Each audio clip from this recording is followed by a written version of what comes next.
Selamat pagi Bapak Ibu dan umat GKI Cicurug, selamat datang dan selamat beribadah pada hari ini, Minggu tanggal 1 November 2020.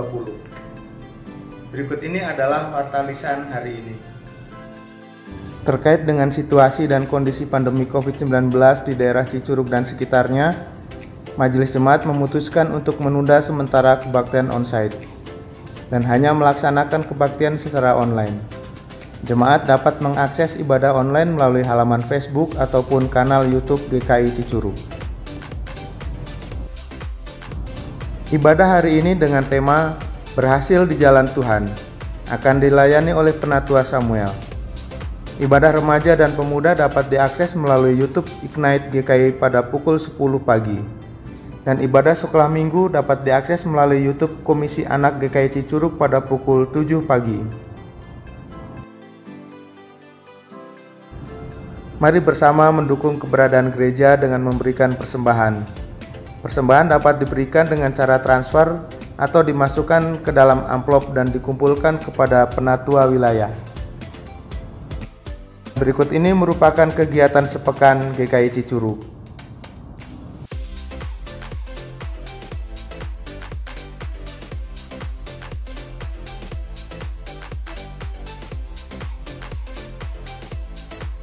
Untuk kenyamanan dan kelancaran kegiatan anak-anak sekolah minggu, akan segera dilakukan proses renovasi gedung sekolah minggu.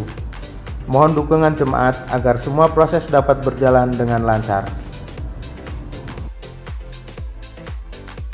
Demikianlah warta lisan hari ini. Selamat beribadah.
Ibadah ini berlangsung dalam nama Allah Bapa, Anak, dan Roh Kudus.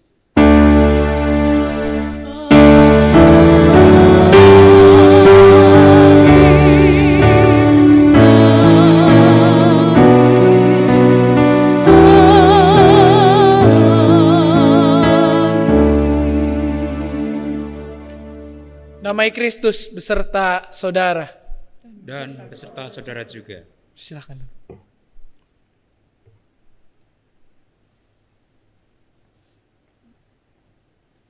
Bapak, Ibu, saudara-saudara yang dikasihi Tuhan, keberhasilan sebuah hal yang sangat diinginkan banyak orang. Tak jarang berbagai cara dilakukan supaya kita dapat berhasil, termasuk memakai cara-cara yang kurang berkenan di hadapan Tuhan. Tentu ini bukanlah sebuah hal yang baik, mengingat kita adalah umat pilihannya. Mari pada saat ini kita merenungkan segala kesalahan dalam menggapai keberhasilan yang pernah kita lakukan. Sembari kita memohon ampunan dari Tuhan. Diberikan kesempatan kepada jemaat untuk mengaku segala dosa secara pribadi.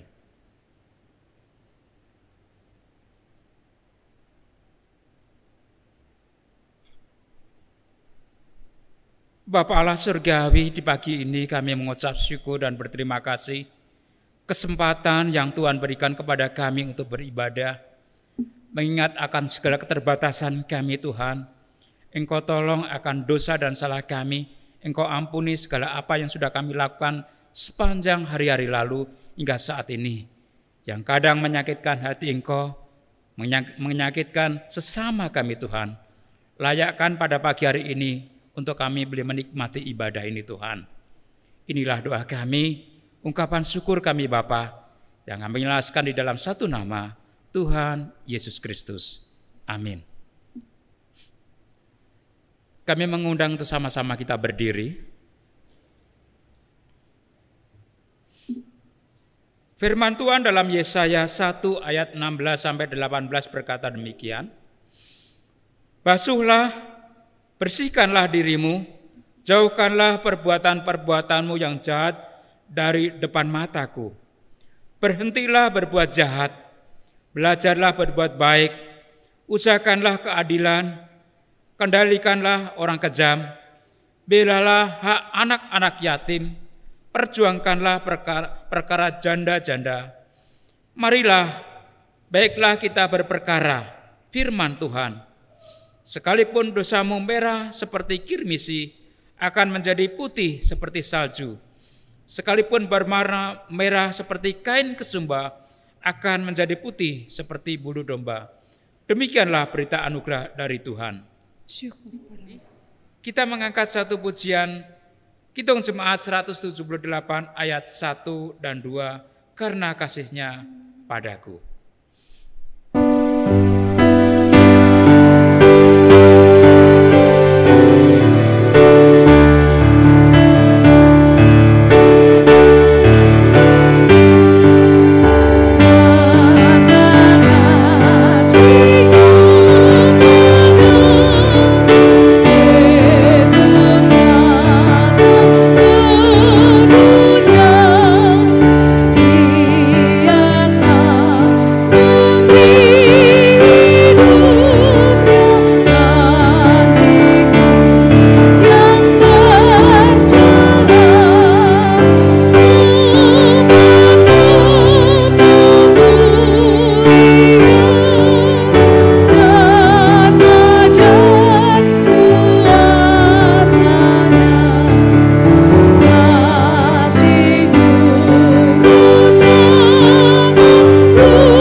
Jemaat dipersilakan duduk.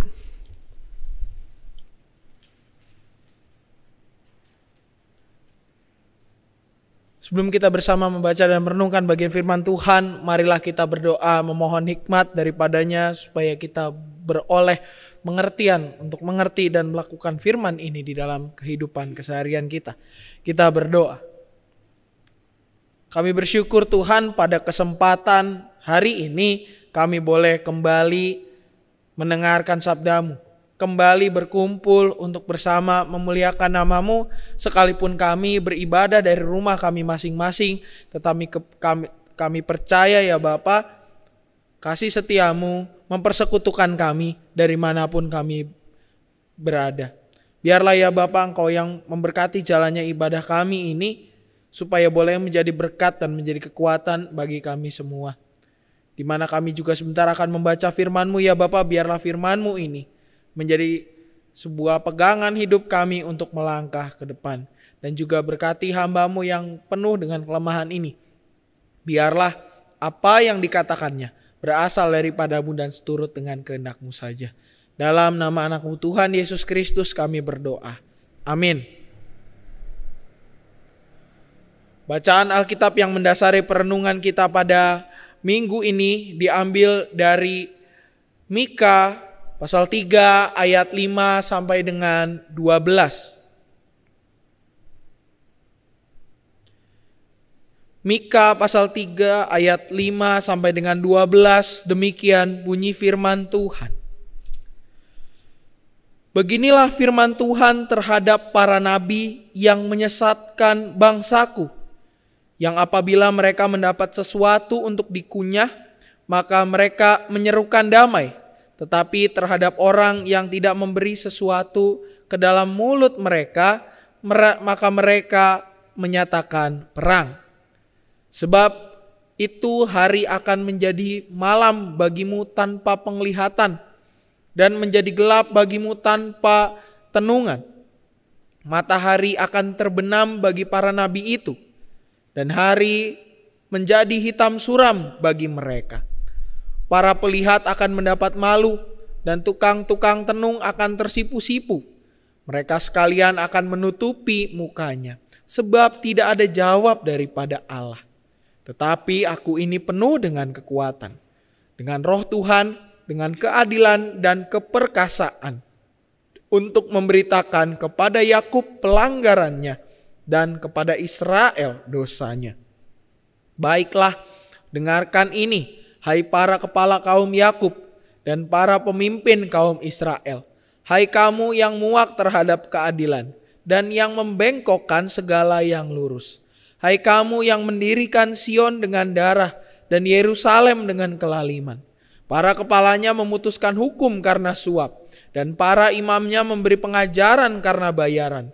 Para nabinya merenung karena uang, padahal mereka bersandar kepada Tuhan dengan berkata, bukankah Tuhan ada di tengah-tengah kita? Tidak akan datang malapetaka menimpa kita. Sebab itu oleh karena kamu, maka Sion akan dibajak seperti ladang, dan Yerusalem akan menjadi timbunan puing, dan gunung bait suci akan menjadi bukit yang berhutan. Demikianlah pembacaan Alkitab kita yang berbahagia, ialah setiap kita yang tidak hanya mendengarkan, namun juga yang menghayati dan memelihara dalam keseharian kita. Haleluya.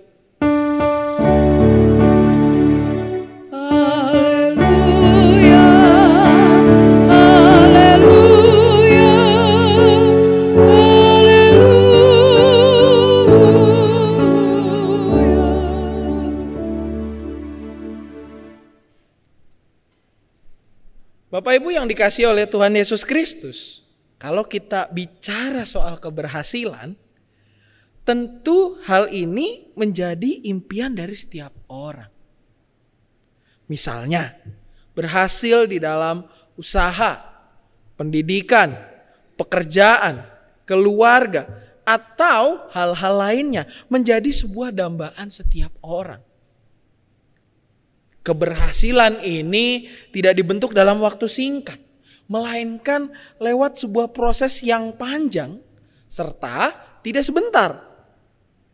Dan kadang membuat kita harus bersabar. Hal inilah yang membuat sebagian besar dari kita memiliki yang namanya rencana cadangan di dalam kehidupan. Supaya apa? Supaya apa yang kita rencanakan itu tetap berhasil. Namun tidak jarang karena keinginan kita untuk berhasil, kita tidak setia di dalam proses dan mengambil jalan pintas yang mungkin tidak sesuai dengan apa yang Tuhan kehendaki. Hal ini juga yang kalau kita lihat terjadi di dalam kehidupan bangsa Israel sebagaimana termuat di dalam bacaan kita, yaitu Mika 3 ayat 5 sampai dengan 12. Dalam bagian ini Tuhan berfirman lewat perantaraan Mika untuk menegur para pemimpin Yudea yang hidup di luar jalan Tuhan. Bagian Alkitab ini menjadi sebuah teguran yang mengungkapkan kondisi Yudea, di mana pada masa itu timbul penguasa-penguasa yang tidak adil, lalu para nabi yang kehilangan suara kenabian karena mengejar kekuasaan dari para penguasa tadi, atau juga mereka yang menindas orang-orang sebangsanya.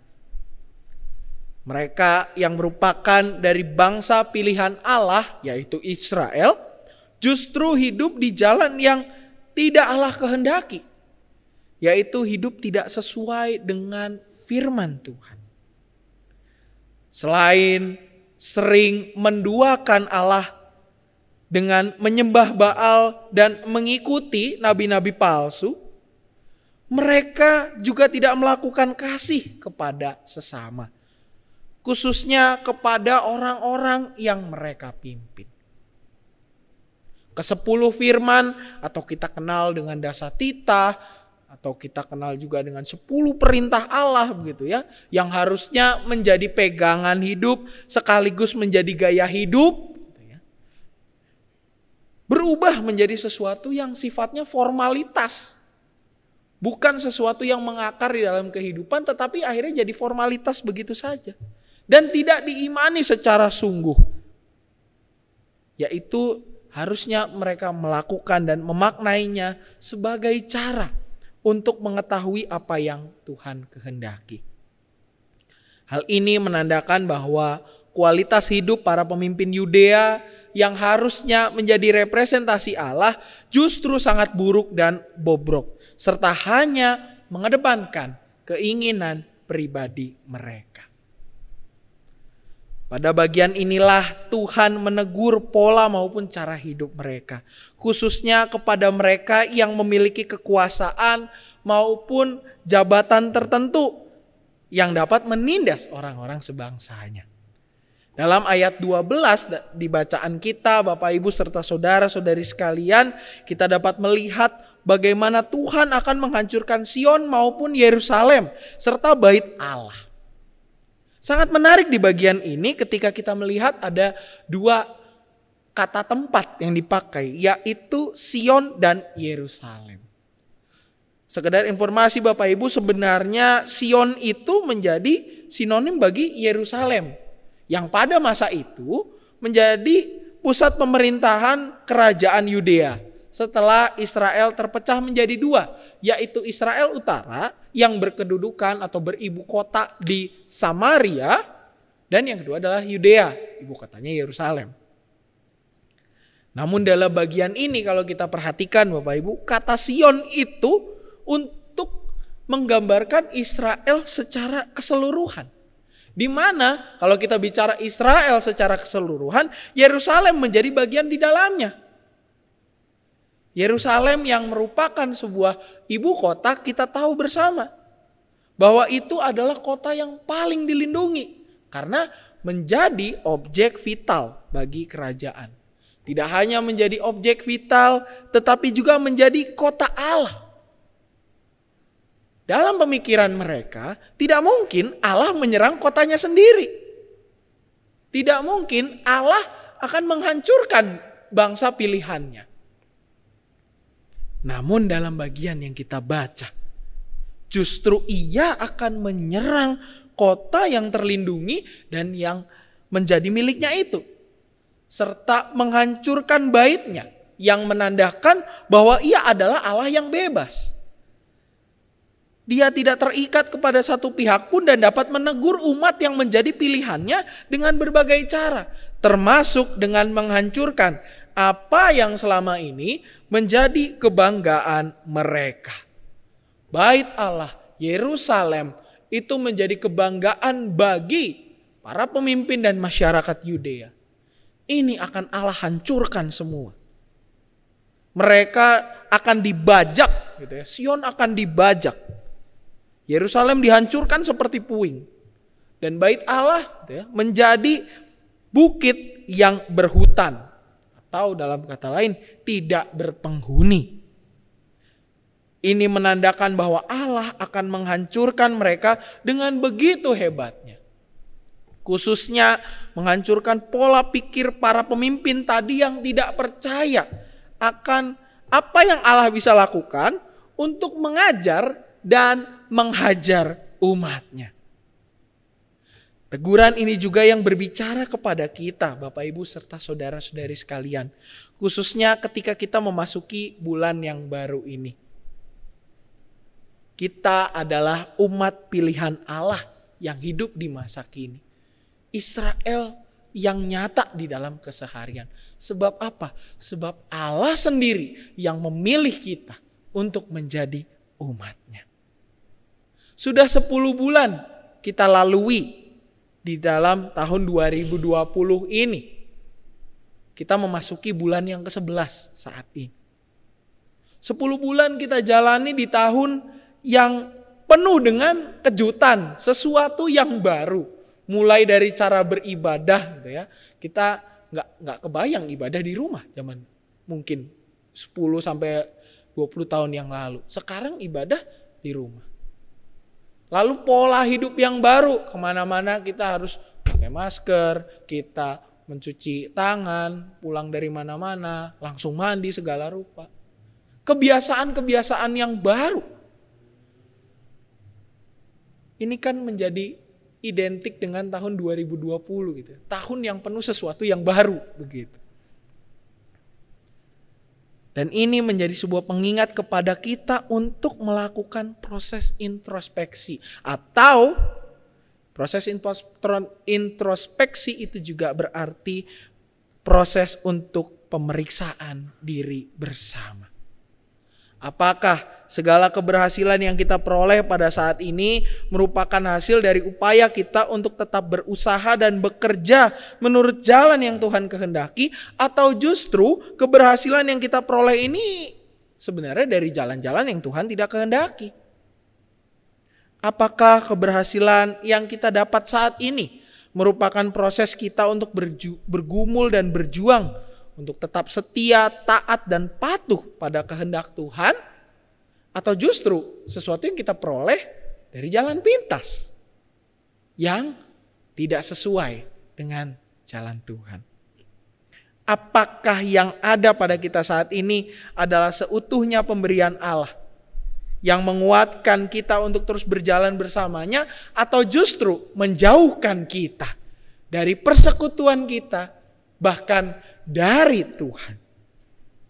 Kalau kita dari pertanyaan-pertanyaan introspektif tadi mendapati bahwa yang kita dapatkan merupakan sesuatu, atau kesuksesan kita itu sesuatu yang tidak sesuai dengan jalan Allah dan semakin menjauhkan kita, maka sudah sepatutnya kita bertobat dan berbalik kepada Allah sebagaimana yang diungkapkan oleh Mika.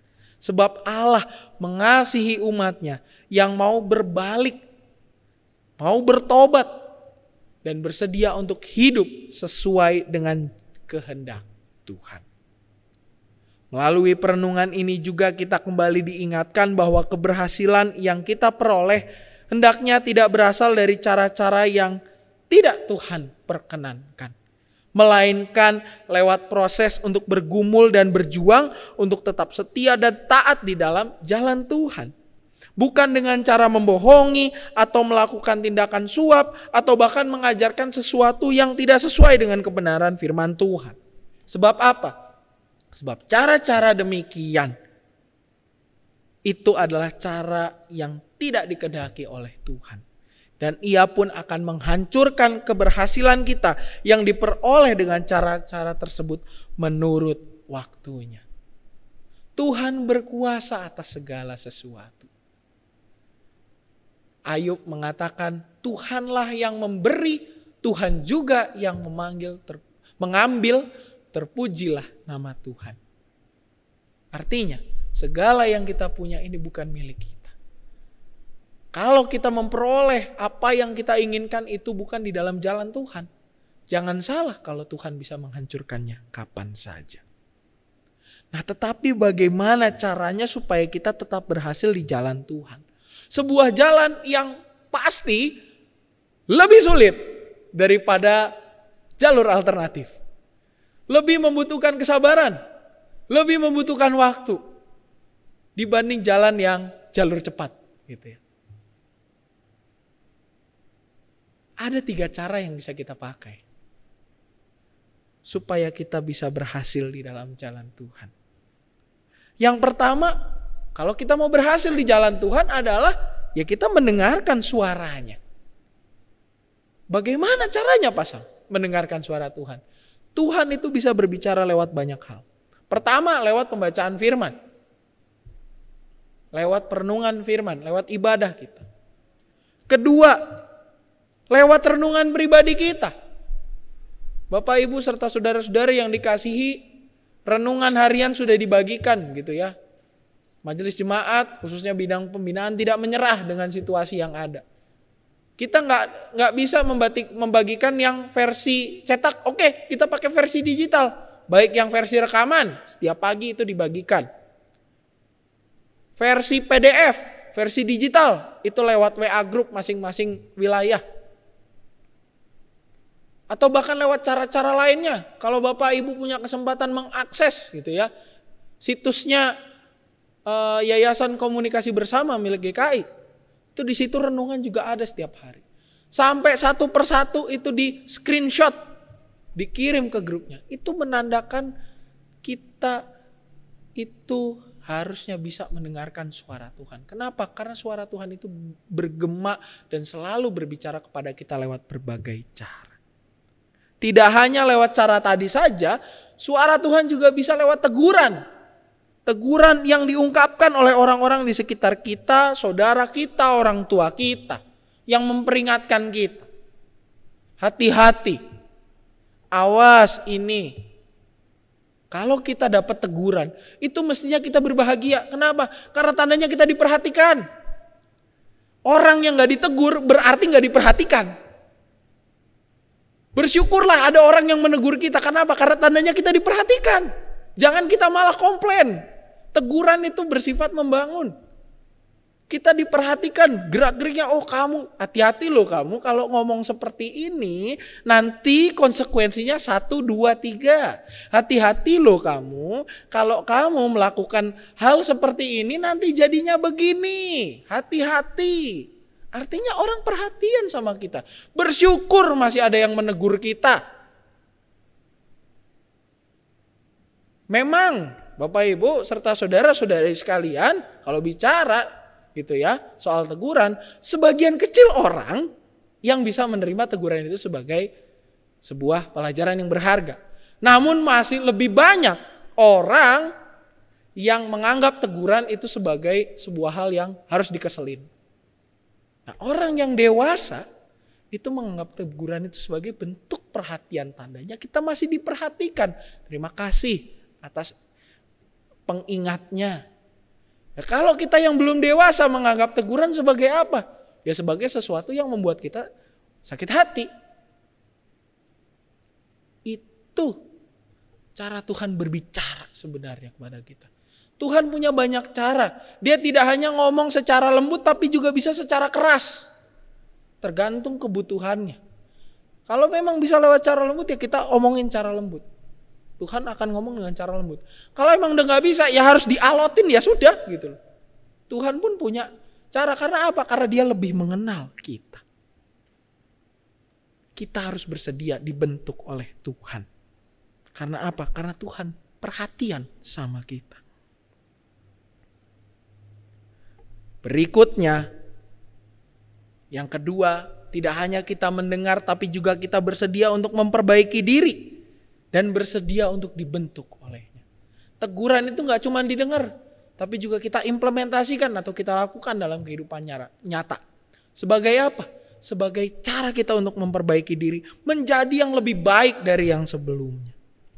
Tidak hanya tekun, tidak hanya kita mendengarkan suaranya tetapi juga tekun mempelajari firman-Nya. Bersedia dibentuk.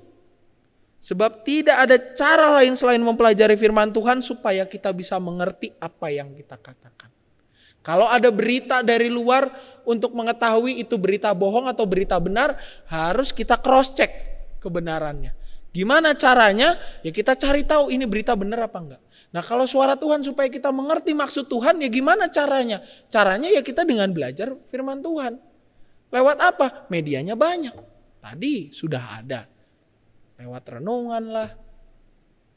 Lewat persekutuan kita yang sifatnya online lah. Kesempatan untuk bertanya kepada orang, mendiskusikan di rumah. Dan cara-cara yang lain sebagainya. Yang ketiga atau yang terakhir, ialah kita hidup di dalam rancangan Tuhan. Bukan hidup di dalam rancangan kita. Kenapa? Karena kalau kita hidup di rancangan Tuhan adalah damai sejahtera. Rancangan kita belum tentu. Kenapa? Ya betul buat kita mungkin damai sejahtera, tapi sebenarnya kita berada di jalan yang gak benar.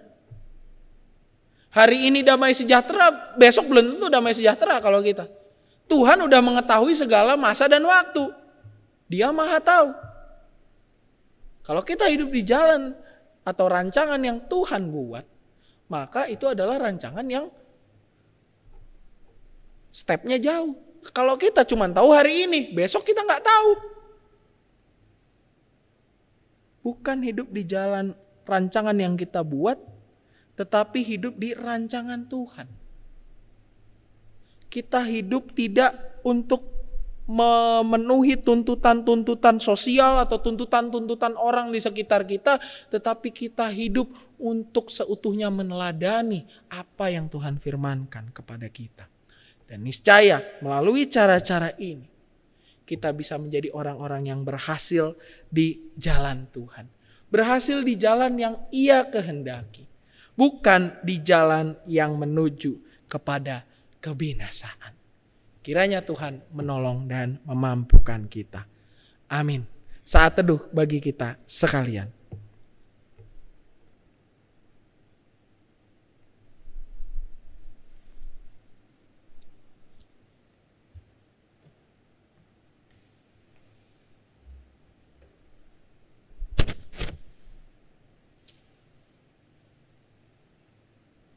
Saya mengajak untuk sama-sama kita berdiri. Bersama dengan gereja di segala abad dan tempat, marilah kita mengikrarkan pengakuan iman percaya kita, seturut dengan pengakuan iman rasuli yang masing-masing kita berkata. Aku percaya kepada Allah, Bapa yang Maha Kuasa, Khalik langit dan bumi, dan kepada Yesus Kristus, Anak yang tunggal Tuhan kita, yang dikandung dari Roh Kudus, lahir dari Allah dan Maria, yang mentas di bawah pemerintahan Pontius Pilatus, disalibkan, mati dan dikuburkan, turun ke dalam kerajaan maut. Pada hari yang ketiga, bangkit pula dari antara mati, naik ke surga, duduk di sebelah kanan Allah, Bapa yang Maha Kuasa, dan dari sana Ia akan datang untuk menghakimi orang yang hidup dan yang mati. Aku percaya kepada Roh Kudus, gereja yang kudus dan am, persekutuan orang kudus, pengampunan dosa, kebangkitan orang mati, dan hidup yang kekal. Amin. Dipersilakan duduk kembali.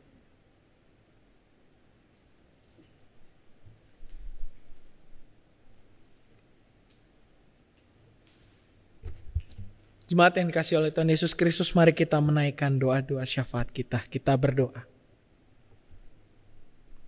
Kami bersyukur ya Bapa, karena pada kesempatan ini Engkau mengingatkan kami terkait dengan kehidupan kami. Mengingatkan kami untuk memeriksa diri kami apakah keberhasilan yang kami peroleh merupakan keberhasilan yang seturut dengan kehendak-Mu atau bukan. Mengingatkan kami untuk kembali kepada jalan yang Engkau kehendaki, bukan jalan yang pintas dan tidak Engkau kehendaki. Biarlah melalui perenungan ini kami semakin dibentuk ya Bapa, semakin rindu untuk boleh memperdalam pengetahuan kami akan firman-Mu yang mengarahkan kehidupan kami. Kami berdoa pada saat ini untuk gereja kami di tempat ini, GKI Cicurug, di tengah keterbatasan untuk melakukan kegiatan-kegiatan. Biarlah kegiatan-kegiatan yang bersifat online yang dirancangkan ini boleh menjadi alat untuk mempersekutukan kami semua ya Bapa. Di tengah situasi ini biarlah kami boleh tetap mendengarkan suara-Mu, memenuhi kehidupan kami dengan sapaan firman-Mu yang mengarahkan kehidupan kami. Berkati segala program yang telah dicanangkan untuk ke depan. Biarlah semua boleh berjalan dengan baik. Kami juga mau berdoa untuk saudara-saudara kami, rekan-rekan persekutuan kami yang dalam kondisi sakit atau lemah tubuh atau yang berada di dalam pemulihan. Kami mengingat Bapak Hadi Prabowo, Ibu Yani, Ibu Mimi Utami, Bapak Sutio, Saudari Halfra Fedora, Ibu Lina Eko Rahayu, Bapak Ersat Koten, Saudari Dina Eliska Koten, dan rekan-rekan kami yang lain yang belum dapat kami sebutkan satu persatu. Tuhan, biarlah Engkau yang boleh menyapa setiap mereka. Engkau yang boleh hadir dan juga yang memulihkan kehidupan dan kesehatan mereka. Biarlah mereka semua boleh berada di dalam genggaman tangan kasih-Mu saja. Juga rekan-rekan kami yang bergumul pada saat ini terkait pekerjaan, kehidupan pribadi mereka, kehidupan keluarga, pendidikan, dan hal-hal yang lain ya Bapa, biar Engkau juga kuatkan dan teguhkan iman mereka supaya boleh berjalan bersama dengan Engkau saja, sesuai dengan kehendak-Mu. Lindungilah mereka ya Bapa, dan biarlah mereka boleh tetap menjadi pewarta kasih-Mu yang mempersaksikan kebenaran firman-Mu. Kami juga berdoa untuk persiapan pernikahan Saudari Orin dengan Saudara Ishak yang akan dilakukan di GKI Cianjur ya Bapak. Biar Engkau berkati persiapan ini dengan segala kelengkapannya untuk resepsi maupun untuk pemberkatan. Biar Engkau juga yang sertai semuanya. Kami juga berdoa untuk pandemi yang belum berakhir ini. Biarlah Engkau memberkati ya Bapa setiap garda terdepan, para dokter, para perawat, juga mereka yang terdampak. Biar Engkau juga senantiasa boleh terus jaga kehidupan mereka. Pemerintah kami yang tiada pernah berhenti untuk mencari jalan keluar, biar Engkau juga berikan hikmat kepada mereka. Juga pengujian vaksin yang terus bergulir, biar Engkau juga boleh senantiasa sertai. Dan berikanlah kepada kami semua ketabahan ya Bapa untuk boleh terus melangkah, mendukung segala langkah untuk menangani pandemi ini. Sektor pekerjaan yang terpengaruh semuanya biar Engkau juga boleh kiranya kuatkan setiap kami untuk bersama-sama semakin melangkah di dalam kasih-Mu saja. Juga kami berdoa untuk pembelajaran jarak jauh bagi anak-anak kami, yang kami tahu ini tidak mudah, khususnya juga bagi guru-guru. Biarlah Engkau juga yang boleh sertai mereka semua dan mampukan mereka untuk boleh bersinergi satu dengan yang lainnya. Kehidupan kami juga biarlah Engkau pakai untuk menjadi alat berkat-Mu. Jadikan kami pewarta kasih-Mu yang nyata di dalam keseharian. Kami menyatukan doa ini dalam nama anak-Mu Tuhan Yesus Kristus, Juru Selamat kami. Kami berdoa dan berpengharapan. Amin.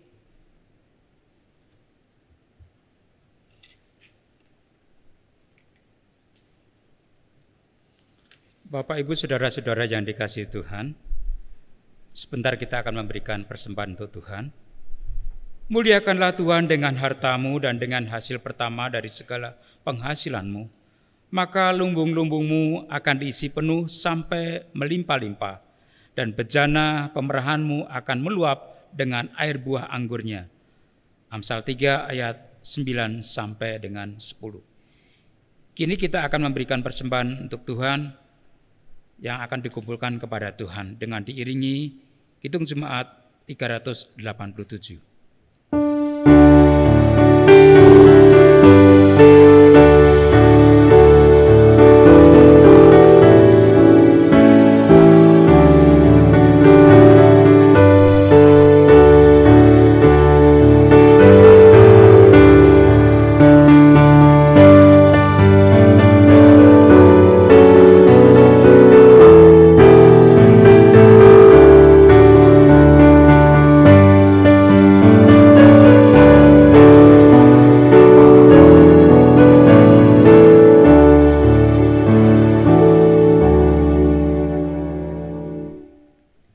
Saya undang untuk sama-sama kita berdiri.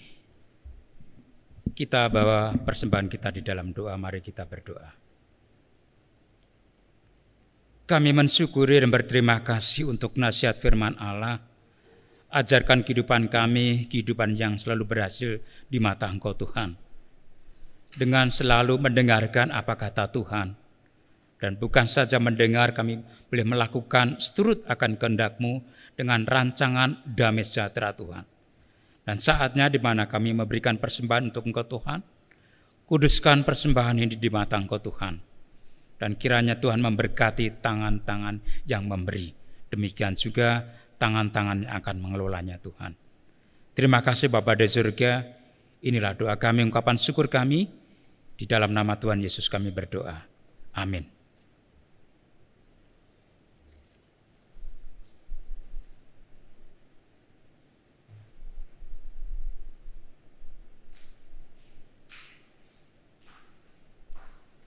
Kidung Jemaat 436 ayat 1 sampai dengan 3.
Umat yang dikasihi oleh Tuhan Yesus Kristus, arahkanlah hatimu kepada Tuhan. Kami mengarahkan hati kami kepada Tuhan. Jadilah saksi Kristus yang berani melakukan kehendak-Nya. Kami siap bersaksi bagi Kristus dalam kehidupan kami sehari-hari. Terpujilah Tuhan yang senantiasa memelihara kita. Kini dan selamanya. Marilah kita memohon berkat dari Tuhan. Allah sumber pengharapan, kiranya memenuhi kita dengan segala sukacita dan damai sejahtera dalam iman, supaya oleh kekuatan Roh Kudus kita berlimpah-limpah dalam pengharapan. Amin.